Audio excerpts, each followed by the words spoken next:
अपने YouTube channel global science IQ में आप सभी लोगों का मैं हार्दिक स्वागत करती हूँ।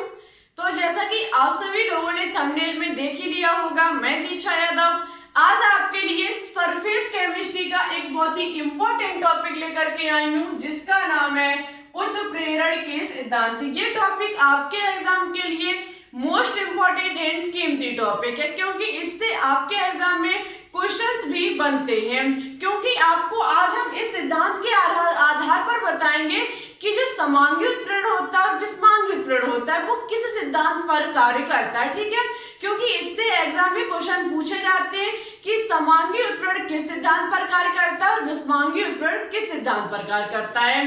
तो आप सभी लोग आज की क्लास को बिल्कुल भी स्किप मत करना, क्योंकि आज की class BSc nursing, CP net, VHU, GSBM paramedical exam 2021 के लिए मोस्ट इंपॉर्टेंट क्लास है। ठीक है, बिल्कुल भी हम इसे जल्दबाजी नहीं करेंगे, बहुत ही डिटेल से और बिल्कुल बारीकी से समझाएंगे आज के टॉपिक को।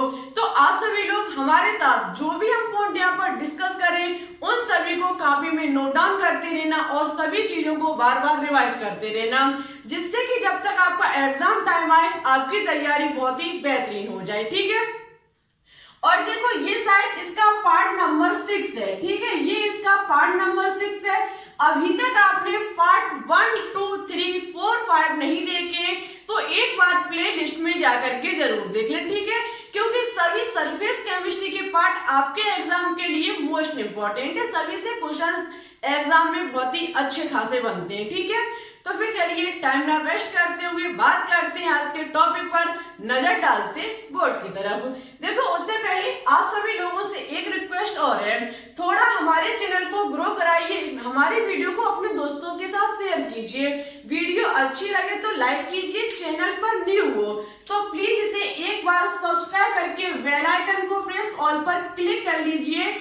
इससे हमारी आने वाली वीडियो के नोटिफिकेशन आप तक सबसे पहले पहुंच सकेंगे। ठीक है, किसी बात की देरी ना करें, चैनल पर न्यू हो तुरंत इसे सब्सक्राइब कर लें यदि आप केमिस्ट्री में जीरो से हीरो बनना चाहते हैं। ठीक है, सभी चीज को हम बहुत ही बारीकी से पढ़ाते हैं, कोई भी चीज नहीं छोड़ते जिससे कि आपको एग्जाम टाइम में प्रॉब्लम ना हो। ठीक है, चलिए बात करते हैं अब टॉपिक पर, उत्प्रेरण के सिद्धांत, थ्योरीज ऑफ कैटालिसिस। देखो ये बहुत ही इंपॉर्टेंट है।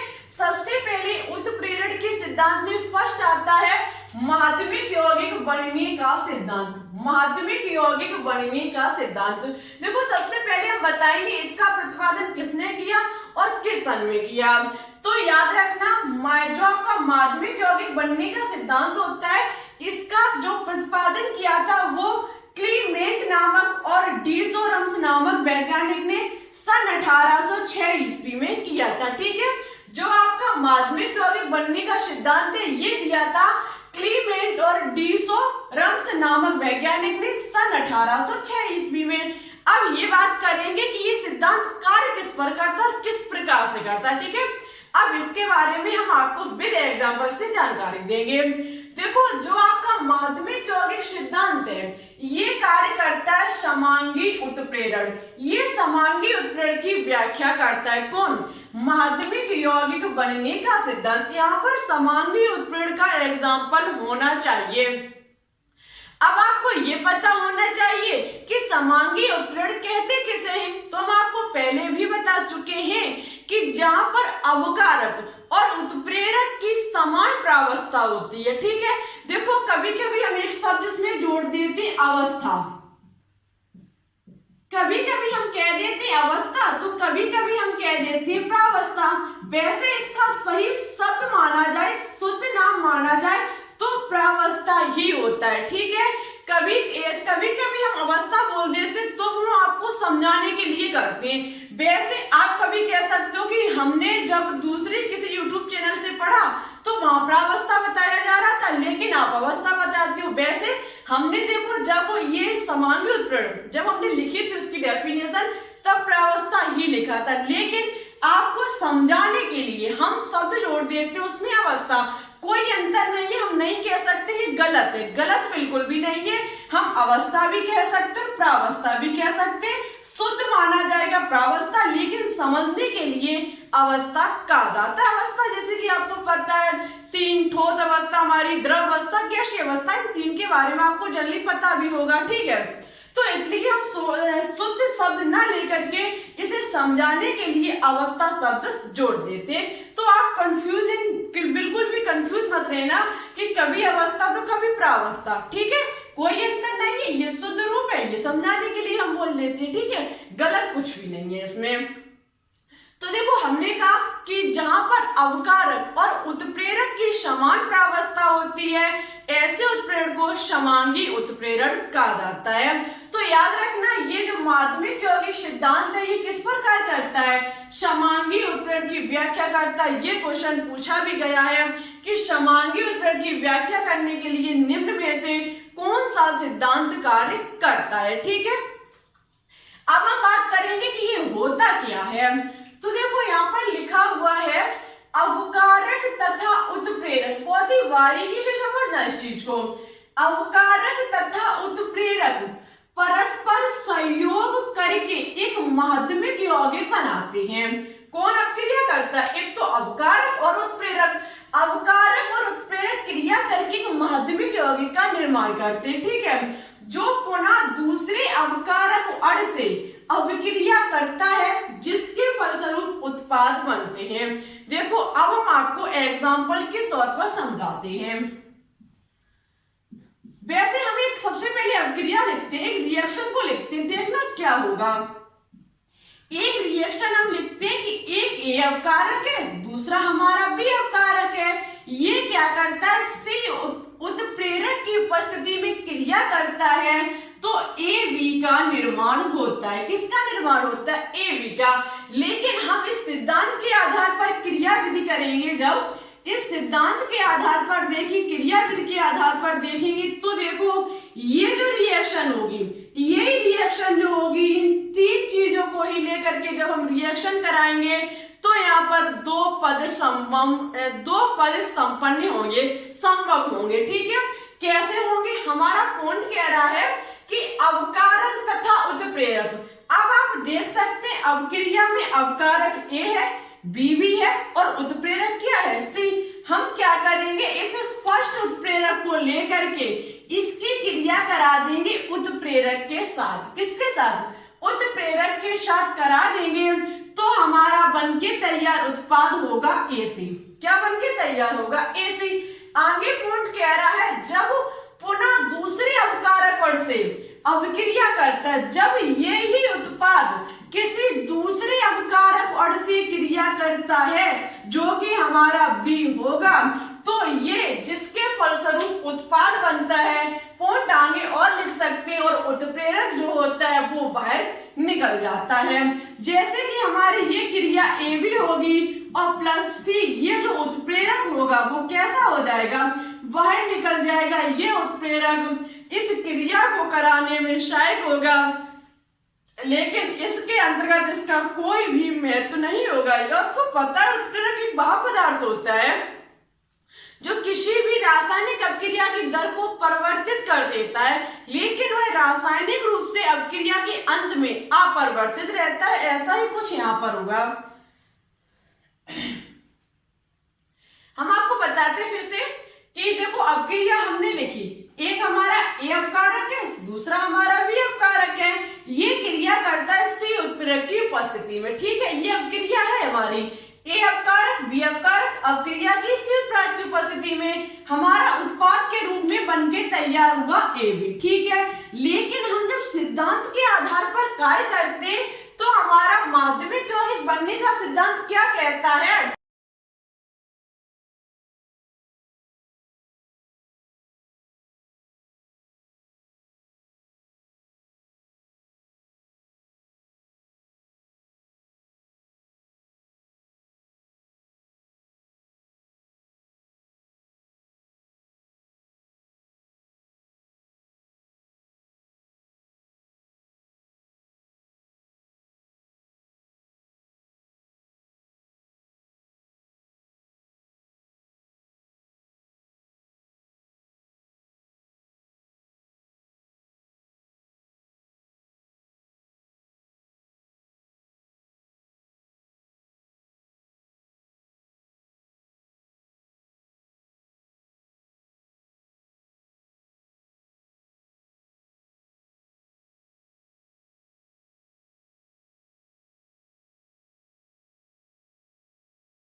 अब बात करेंगे उत्प्रेरण के सिद्धांत के आधार पर दूसरी क्रियाविधि पर।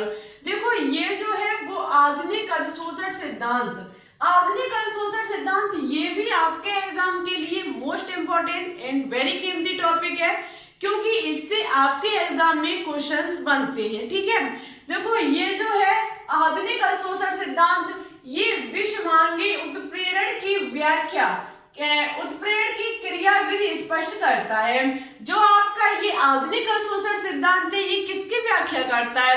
विषमांगी उत्प्रेरण की। ठीक है, यहाँ पर विषमांगी उत्प्रेरण कार्य करेगा, किस प्रकार से करेगा चलिए हम आपको समझाते हैं। ये जो विषमांगी उत्प्रेरण की क्रियाविधि को स्पष्ट करता है, इसमें लिखा हुआ है कि इस सिद्धांत के अनुसार ठोस उत्प्रेरक, इस सिद्धांत के अनुसार ठोस उत्प्रेरक की सतह पर अवकारक अणुओं का अधिशोषण हो जाता है। आपको पता है अधिशोषण के बारे में, किसी भी पृष्ठ पर आकर के कोई चीज चिपक जाती है, ऐसे प्रक्रम को क्या कहा जाता है? अधिशोषण। और जो चिपकता है आकर के वो हमारा अधिशोष्य होता है, और जिस पर आकर के चिपकता है वो हमारा अधिशोषण होता है। यहाँ पर ये पॉइंट कह रहा है कि ठोस उत्प्रेरक, यहाँ पर जो अधिशोषक होगा, यहाँ पर जो अधिशोषक होगा वो सॉलिड स्टेट में होगा। किसमें होगा? सॉलिड स्टेट में, मींस ठोस अवस्था में होगा, और इसकी सतह पर अवकारक अणु आकर के चिपकेंगे। लेकिन एक बात याद रखना, जो यहाँ पर अवकारक अणु आकर के चिपकेंगे वो हमारे गैसीय अवस्था में होंगे। कैसे होंगे? गैसीय अवस्था में। अब आप बिल्कुल समझ चुके होंगे कि यहाँ पर अवकारक अणुओं की जो प्रावस्था है वो हमारी गैसीय है, जबकि उत्प्रेरक की जो प्रावस्था है वो कैसी है? सॉलिड। कहने का मतलब है ठोस प्रावस्था है, और जहां पर अवकारक की और उत्प्रेरक की प्रावस्था भिन्न भिन्न होती है, ऐसे उत्प्रेरण को विषमांगी उत्प्रेरण कहा जाता है। ठीक है, अब तो आपके समझ में आ ही चुका होगा कि ये जो सिद्धांत है वो किस पर कार्य करेगा? विषमांगी उत्प्रेरण पर। तो यहाँ पर होता क्या है कि हम अवकारक, जो हमारे उत्प्रेरक होगा उसकी सतह पर आकर के कौन चिपकेगा? अवकारक। और ये जब अवकारक चिपकेंगे आकर के, जिससे सतह पर अवकारकों की सांद्रता में वृद्धि हो जाती है। आपको पता है भौतिक अवशोषण के बारे में कि इसकी सतह पर कितने भी अवकारक अणु आकर के चिपक सकते हैं। ये एक मोटी सतह बना सकता है। जब लगातार अवकारक अणु इस पर आकर के चिपकते रहेंगे तो इनकी सांद्रता में हो जाएगी वृद्धि। किसमें वृद्धि हो जाएगी? सांद्रता में वृद्धि हो जाएगी।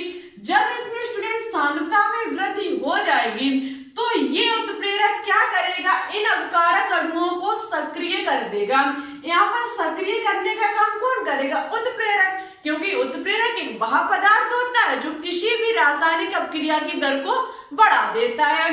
ये उत्प्रेरक इनकी सक्रियता को बढ़ाएगा, और जब ये सक्रियता को बढ़ाएगा तो ये जो अवकारक होंगे वो किसमें बदलने लगेंगे? उत्पाद में। किसमें बदलने लगेंगे? उत्पाद में, जिससे कि अपक्रिया की दर में क्या हो जाएगी? वृद्धि हो जाएगी। ठीक है, इसे ही कहा जाता है आधुनिक अधिशोषण सिद्धांत।